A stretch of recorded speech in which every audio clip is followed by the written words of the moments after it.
Factors that control metamorphism. First, the main factors of metamorphism are the parent rock and the physical conditions. The most important factors in metamorphism are the chemistry of the parent rock and the physical conditions which make up the rock.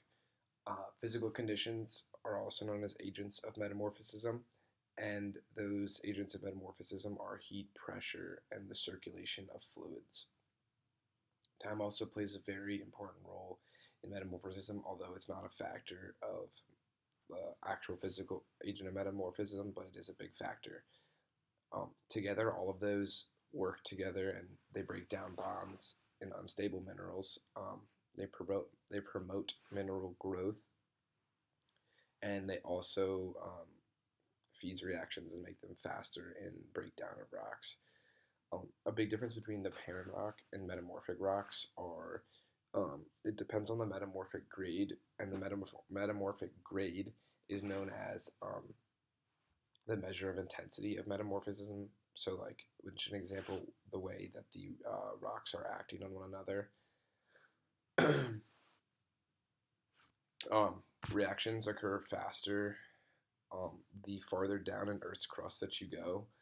For example, Earth's crust, like the picture 1 or 2A, as you can see, the heat is coming from the center of the Earth and it's going outward. So the farther down, for example, like country rock compared to a rock below it, the rock below it is acted more on by the heat, and so that's the factor of metamorphism, and the heat is reacting on the rock the farther down in Earth's crust it goes. An example would be it's called the geothermal gradient, and which by definition it says that, or the definition is for every mile towards Earth's surface, the temperature increases 60 to 100 degrees Fahrenheit.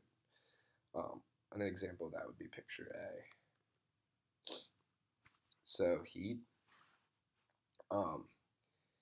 Heat, as most of you would know, heat flows from a higher concentration to a lower. So it would, like, basically if it's next to a cooler rock, it's going to want to flow into that rock and make it hotter. It also flows from the interior, which means it also flows from the interior to the exterior, like the core, which you can see in the picture on the right. Another example is heat is also transported through the flow of magma on Earth. What does heat do to rocks? Heat speeds up the reactions of rocks, and when rocks become warmer, the vibrations of ions become more and more violent and they collide with each other, like moving faster and faster. By that, the rock begins to increase; it expands because of the heat, and there's a lot of stress on the bonds within the rock. Once the mineral expands, more distance, there's a greater distance between the ions, and then with that, when the rock is at a high stress, when you add more heat to the rock, bonds begin to break, and then that forms new minerals with more open crystal structures in the rock. So the rock's almost like changing its style to become like a new, to like fit the higher heat conditions of where it's located. If it's getting like deeper down into the Earth's core where it's hotter. But if all of the bonds break in the rock, then it turns into magma. And then for the typical melting range of a rock is between 1,300 and 2,200 degrees Fahrenheit. Next slide is the pressure. So there are two types of pressure. But first, to talk about pressure, pressure is defined as by the book as the force pressure on a unit area of rock.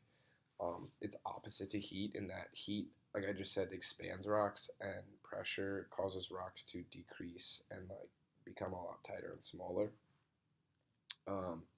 So the two types, there's there's confining and directed. Confining is like an equilibrium where everything on the rock would be completely pushing at it in all equal ways, and then um, directed pressure is where it's like more, it's kind of how it sounds. There's more direct in one way and not the other. Um, so in better detail, confining pressure is like vertical pressure exerted on rocks because, as you can see in Figure A, there's pressure pushing down, and so the lower rocks are, the more pressure is pushing down on them, and there's pressure pushing up to keep them, because if there's no pressure pushing up, they would just keep going down. There's also horizontal pressure that pushes on the rocks. The farther down it goes, the horizontal pressure gets greater as well. The increase in pressure causes the rocks to like compress and contract. It compresses the ions in the crystals, pushing them together. They take place because the rock is becoming, like I said earlier, in heat. They're always just trying to find like an equilibrium and like just conform to a better state, and so they compress to. So by compressing, it causes the ions to be more closer together, and by that it's making a denser mineral. It's more stable, and it also so the confining pressure is volume based, and then directed pressure is, as I said, acts more on one side than the other, and then it occurs near like faults or plate boundaries where there's like a lot of shear rock would be moving. The shear rock grinds down the texture of the rock and also the edges of the rock to which changes it. Directed pressure also changes the shape of the rock because it's unequal pressure. So confining would just squeeze it down, but directed could push in like one side of it. So as you can see in Figure A, it's an example. It's a diagram of pressure where heat and pressure pushing up and out and all around. B is an example of how you can see like the compression of rock, and you can see the layering just kind of morph together and turn into the new change in rock. Next, we have fluids. The picture on the right is just all these rocks underwater, and I'll talk about what rocks underwater means. So fluids cause ions and atoms in the rock to migrate all around quicker. And like I said in the first slide, that was like introduction to the rocks. It's like rocks can grow, even though it doesn't sound like it. They don't just like grow by. That sounds weird, but the fluids help move the ions around to parts of rocks, and it increases the rate of metamorphism because you're like speeding up the reactions. Water is the number one most common fluid used in fluid that's in rocks. Carbon dioxide is also another very important factor with the fluid that influences how the metamorphic rates and reactions occur in the rocks. So fluids can be like, where can you find fluids, or like how can they get in rocks? They can be trapped in rocks at the forming of them. They can be introduced by the tectonic process with the convergent divergent shear plate boundaries, the movement of the plates. They can allow fluids in the rocks, or they can also be from the crystal structures from the metamorphic rocks where they like change and they metamorphosize into, and the water's already there. Water also has a very high capacity for storing heat. So when you mix the water with high like H2O content or other fluids, but specifically water here, you can so the rock is more down towards the core with heat reacting on it, and there's presence of fluids. It's going to have a higher impact because it's going to store the heat more. And by storing the heat more, it's going to have a greater reaction with the heat metamorphism as well as the fluids. So that'll break down the rock even quicker, making it more susceptible to metamorphism. Next, the rock composition. um, so rock composition is there's many like ways to it, but the main talk of rock composition is like obviously what it's comprised of, which is the parent rock, which sounds I guess kind of weird, but the parent rock is like the main reason for the minerals that are in the metamorphism rock, because a parent rock doesn't just like create another rock; it's just the parent rock is transformed into the new rock. So that's how it gets its like minerals, because it doesn't just like completely change and start over.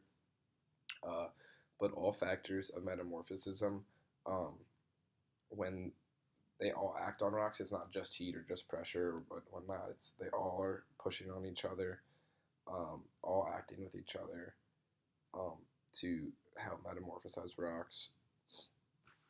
Um, rocks. The tricky thing about it is um, when they work together, if the same exact pressure and heat and temperature, like all that, all work on one rock and a different parent rock at the same time, they're going to produce different rocks because they're mineral composition, but because of the different parent rocks, they're different rocks. However, in contrast, there's also like um, a little bit like so there's but an example of that would be I know basaltic rock produces hornblende, and then under like with really similar conditions, but like so the same conditions, but almost like you can't have it exactly, but a different parent rock. The same areas, mudstones produce kyanite, so it's like that's how there's an example. Another thing that's weird is um, the same pressure, like the same fluids, but different temperature with like the heat can also just change the way that the parent rock would change because of a small factor of metamorphism like that. Next slide. Okay, time. So time wasn't known as it's a big factor, but it wasn't an agent. So an example is, um, however, it's very underlooked, but in my opinion, it's the most important because um, all the factors that I talked about before time all like act on the rock, but without time, then nothing happens on the rock. And this is all this talk that I've said is all like sped up, but it's a lot. Um, it's over a long period of time, and that's the reason how they can metamorphosize. Um, with time, rocks are adjusting to a state of equilibrium around them to better fit in their environments. With pressure, they decrease, and heat they expand because it just works out better for what the state that they're in. Um, so heat and like fluids all react on the rock, but without time, nothing's reacting on them. And like I said earlier,